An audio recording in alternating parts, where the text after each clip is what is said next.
Le Congo exécute 102 bandits appelés communément Kulunas et 70 autres devraient subir le même sort. Le Congo-Kinshasa a procédé à l'exécution de 102 hommes au cours de la dernière semaine et 70 autres sont sur le point de subir le même sort, a déclaré dimanche le ministre de la Justice du pays dans un communiqué. Il précise que ces hommes sont âgés de 18 à 35 ans et étaient des voleurs à main armée et des bandits urbains connus localement sous le nom de Kulunas.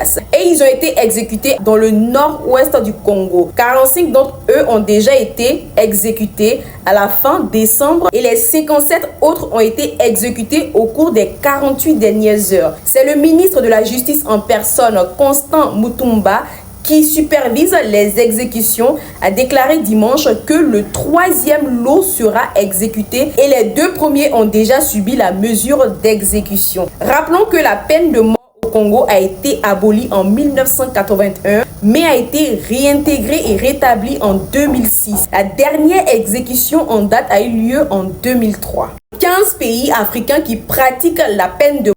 Je vous fais une liste non exhaustive des pays africains qui continuent et qui maintiennent la peine de mort dans leurs lois ainsi que dans la pratique, tels que le Botswana, les Comores, l'Égypte, l'Éthiopie, la Gambie, la Guinée équatoriale, le Lesotho, la Libye, le Nigeria, l'Ouganda, la République démocratique du Congo, concernant ce cas précis que j'ai cité tout à l'heure avec les exécutions de prisonniers, le Soudan du Sud et enfin la Somalie. Le Zimbabwe est donc le dernier pays africain en date à avoir aboli la peine de mort, bien que le haut commissaire de l'ONU aux droits de l'homme, Volker Turk, ait demandé que soit supprimée la disposition prévoyant que cette abolition puisse être levée en cas d'état d'urgence. Un autre exemple aussi avec le Ghana, la peine capitale a été supprimée en 2023 pour les crimes dits ordinaires, mais pas ceux de haute trahison. 2025, c'est aussi une année électorale pour la Côte d'Ivoire. L'élection présidentielle générale aura lieu dans un peu plus de 10 mois et déjà beaucoup de tractations au niveau des différents partis politiques et beaucoup d'animations au sein de la classe politique ivoirienne,